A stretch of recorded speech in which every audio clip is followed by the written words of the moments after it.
Hey guys, this is Sonu Ahlawat और finally जिसका इंतजार था वो घड़ी आ चुकी है।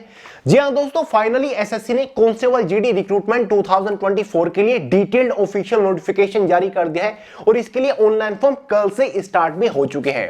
देखिए दोस्तों, क्लियर कट बात यह है, अगर आप सीएपीएफ मतलब सेंट्रल आर्म पुलिस फोर्सेज यानी कि CRPF, CISF, BSF, ITBP, SSB, SSF, Assam rifles join करना चाहते हो तो एसएससी कांस्टेबल जीडी की इकलौती ऐसी वैकेंसी है जो कि आपको इन सभी फोर्सेस को डायरेक्ट ज्वाइन करने का मौका देती है कांस्टेबल की पोस्ट के ऊपर।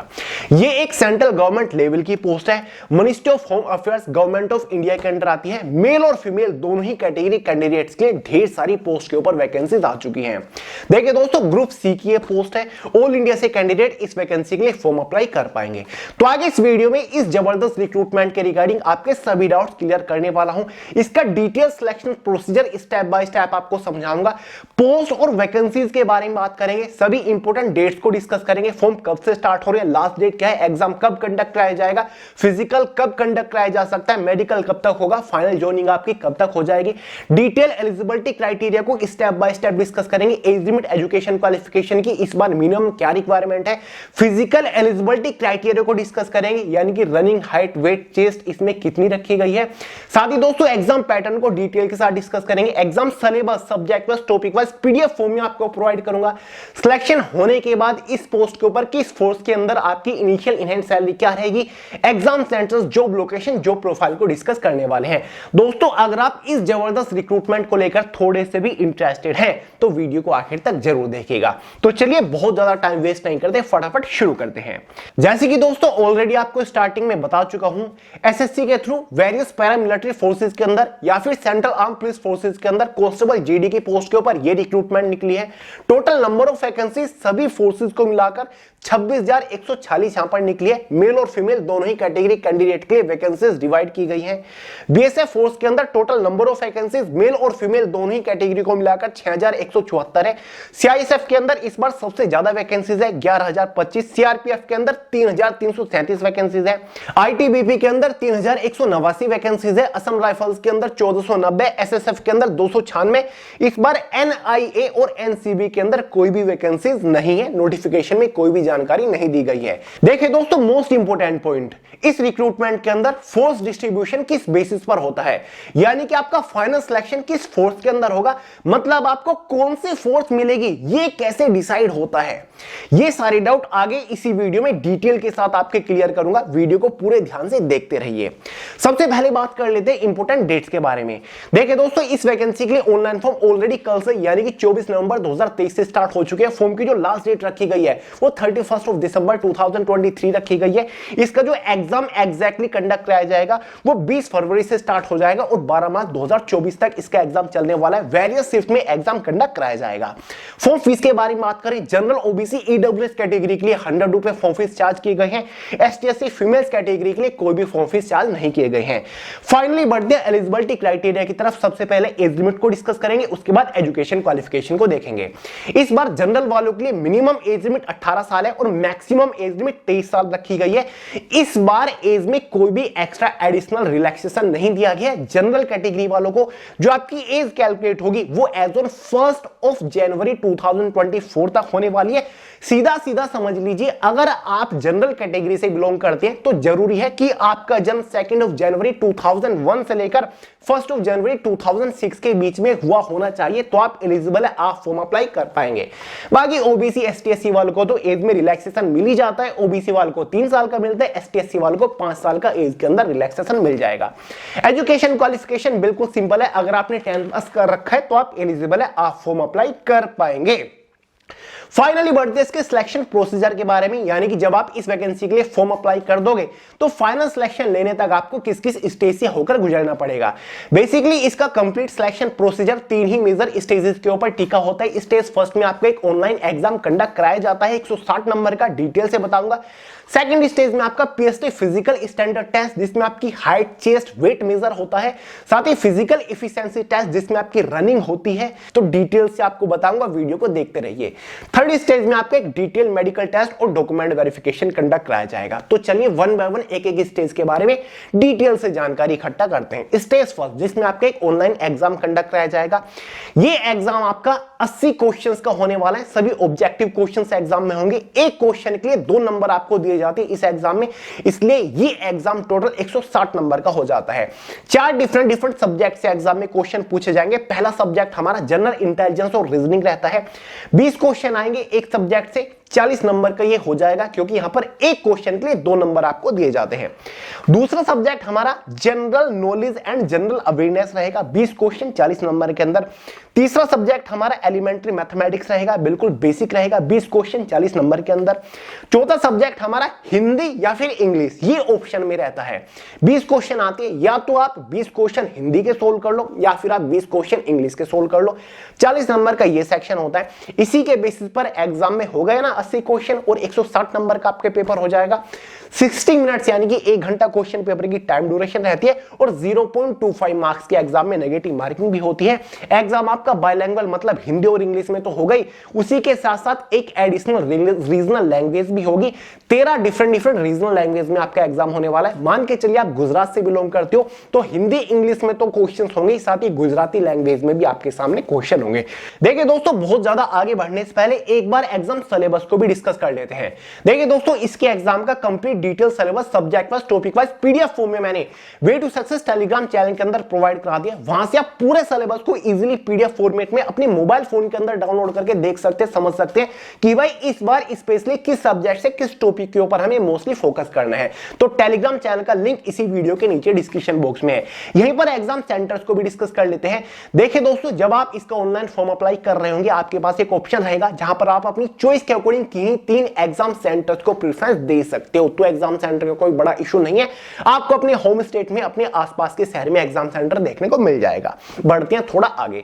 एग्जाम होने के बाद कैटेगरी वाइज एक इनिशियल क्वालिफाइंग कट ऑफ बनेगी, जो कि डिसाइड करेगी कि क्या आप इसकी स्टेज सेकंड मतलब फिजिकल टेस्ट के लिए क्वालिफाई कर रहे या फिर नहीं कर रहे हो। फाइनली बात करते हैं फिजिकल में आपका होगा क्या।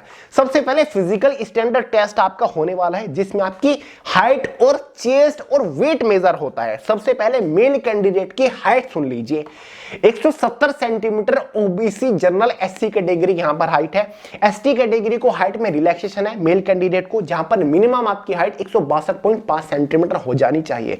बाकी जो अदर रिजर्व्ड कैटेगरी हैं, जैसे कि मराठा हो गए, डोगराज हो गए, गढ़वाली हो गए, उनको भी हाइट में रिलैक्सेशन नोटिफिकेशन में जानकारी दे रखी है। वहीं पर जो फीमेल कैंडिडेट्स हैं सभी कैटेगरी की, उनको 157 सेंटीमीटर मिनिमम हाइट होनी चाहिए। अगर फीमेल कैंडिडेट्स एसटी कैटेगरी की है, उनकी मिनिमम हाइट 150 सेंटीमीटर यहां पर है।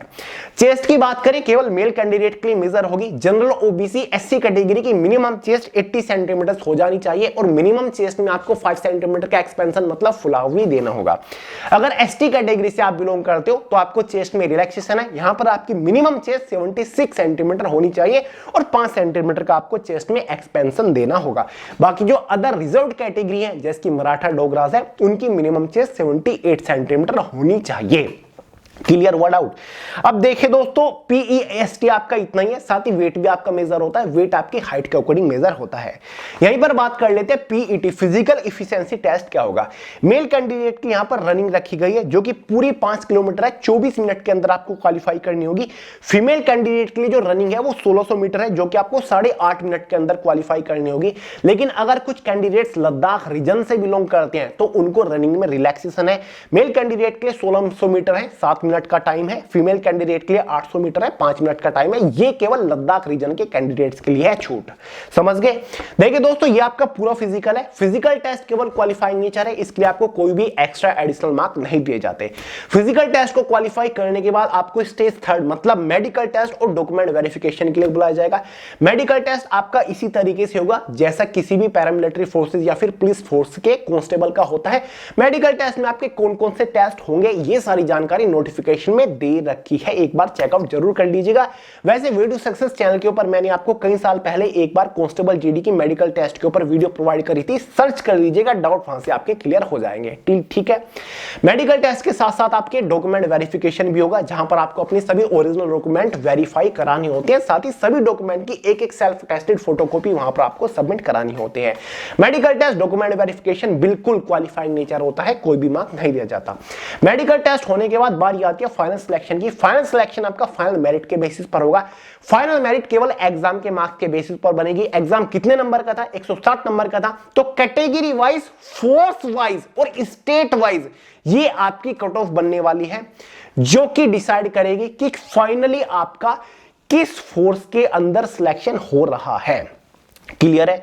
देखिए दोस्तों, कट ऑफ आपकी स्टेट वाइज तो बनती है कि भाई उत्तर प्रदेश से जनरल ओबीसी एसटी एससी की कट ऑफ ही है, साथ ही फोर्स वाइज भी बनती है कि उत्तर प्रदेश से जनरल कैटेगरी से सीआरपीएफ की कट ऑफ है, सीआईएसएफ की कट ऑफ है, बीएसएफ की कट ऑफ है, दिल्ली से जनरल कैटेगरी की सीआरपीएफ की कट ऑफ है, एसएसएफ की कट ऑफ है, असम राइफल की कट ऑफ है। तो 3 कैटेगरी में आपकी कट ऑफ डिवाइड हो जाती है और फीमेल और मेल कैंडिडेट की कट ऑफ अलग बनती है। लेकिन जो एसएसएफ फोर्स की कट ऑफ होती है ना, वो स्टेट वाइज नहीं बनती, एसएसएफ की सेंट्रल लेवल वाइज बनती है। ठीक है, ऑल इंडिया की कट ऑफ एक बार बन जाती है कि भाई फीमेल की एसएसएफ की जनरल ओबीसी एसटी की है और मेल कैंडिडेट की एसएसएफ की जनरल ओबीसी एसटी की कट ऑफ है। बाकी जितनी भी हमारी अदर फोर्स है, बीएसएफ, सीआरपीएफ, सीआईएसएफ, एसएसबी, इन सभी की कट ऑफ स्टेट वाइज बनती है।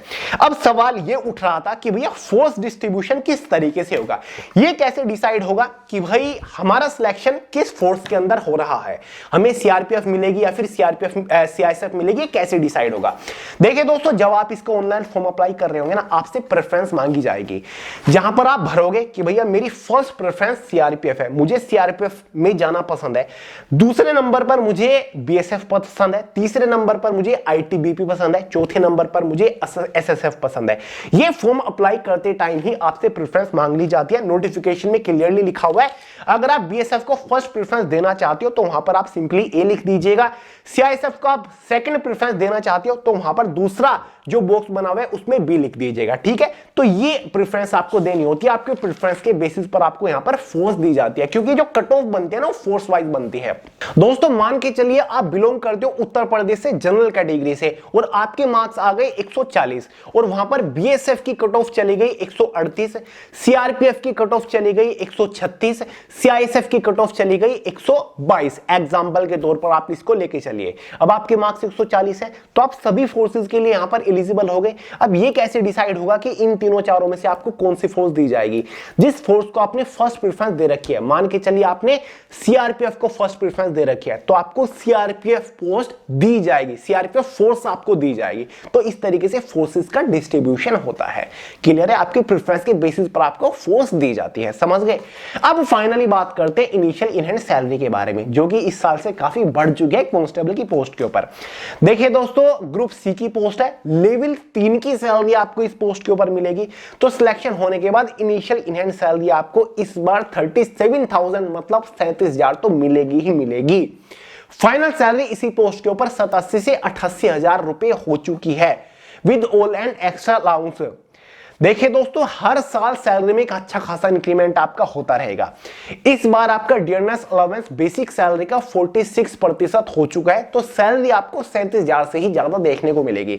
बाकी सैलरी कई बार आपकी जॉब लोकेशन के ऊपर भी डिपेंड करती है और फोर्स वाइज भी आपकी सैलरी डिपेंड करती है। अब काफी सारे लोग यहां पर बोल सकते हैं कि भैया सैलरी आप थोड़ी ज्यादा बता रहे हो, नोटिफिकेशन में तो 21,700 लिखी हुई है, वो आपका बेसिक पे है। इस बेसिक पे के साथ आपके कुछ एक्स्ट्रा एडिशनल अलाउंस जुड़ते हैं, जैसे कि आपका स्पेशल सिक्योरिटी अलाउंस हो गया, डियरनेस अलाउंस हो गया, हाउस रेंटल अलाउंस हो गया, चिल्ड्रन एजुकेशन अलाउंस हो गया। ये सारे अलाउंस लगने के बाद आपकी इनिशियल इन हैंड सैलरी जो हाथ में आएगी पर मंथ वो 37 से 38,000 के आसपास होगी, जो कि काफी बढ़िया सैलरी हो चुकी है। बिल्कुल दिल्ली पुलिस कांस्टेबल वाली सैलरी यहां पर आपको देखने को मिलती है। क्लियर है? फाइनली बात करते हैं जॉब प्रोफाइल के बारे में, यानी कि इस पोस्ट के ऊपर सिलेक्शन होने के बाद आपको क्या काम करना पड़ेगा। तो यार जाहिर सी बात है, आपको पता ही होगा, बताने की जरूरत नहीं होगी। फाइनली आपको देश की सेवा करनी होगी, प्रॉपर आपको यहां पर वेपन्स मिलते हैं, बड़े बड़े हथियार आपको दिए जाती है जैसे कि AK-47 टाइप के, क्योंकि यार आप फाइनली देश की सेवा करोगे। अगर आप BSF ज्वाइन कर रहे हो तो आप बॉर्डर की सुरक्षा करोगे। वहीं पर अगर ITBP आप ज्वाइन कर रहे हो तो आपको इंडो तिब्बतन बॉर्डर पर भेजा जाता है, उस साइड आप गार्ड करते हो।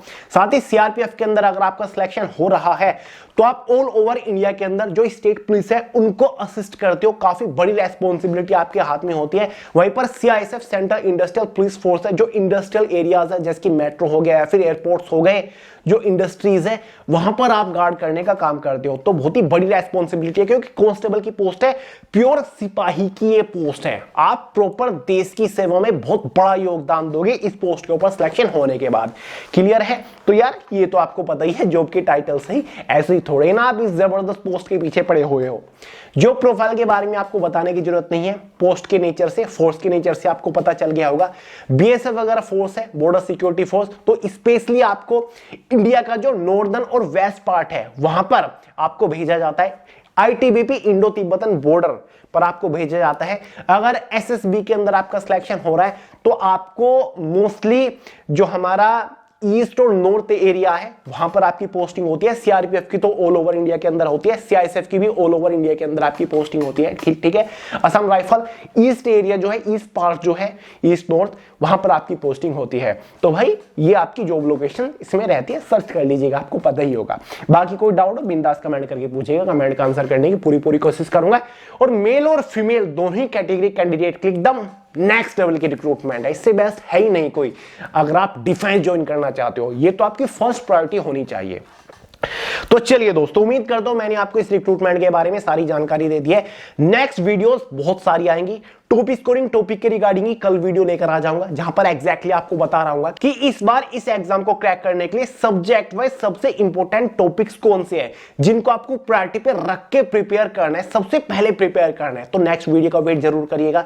एग्जाम को क्रैक करने की एक जबरदस्त स्ट्रेटजी वीडियो भी आपके लिए प्लान कर रखी है, वो भी जल्दी आएगी, जहां पर आपके साथ प्रॉपर टाइम टेबल भी शेयर करूंगा और बहुत सारी interesting most important general awareness की मैराथन, करंट अफेयर की मैराथन भी आपके लिए प्लान कर रखी है, वो वीडियोस भी जल्दी आएगी, क्योंकि इस बार चाहे कुछ हो जाए आपको सिलेक्शन दिलाना है। तो चलिए दोस्तों, बाकी कुछ भी अगर हो कमेंट कर लीजिएगा। वैसे सोनू अहलावत के नाम से इंस्टाग्राम के ऊपर भी मिल जाऊंगा, लिंक डिस्क्रिप्शन बॉक्स में। तो चलिए दोस्तों, इस वीडियो में इतना ही था। पसंद आई हो लाइक करिएगा, दोस्तों के साथ शेयर करिएगा, चैनल को सब्सक्राइब करना मत भूलिएगा। मिलते हैं अगली वीडियो में बहुत ही जल्द, तब तक के लिए जय हिंद।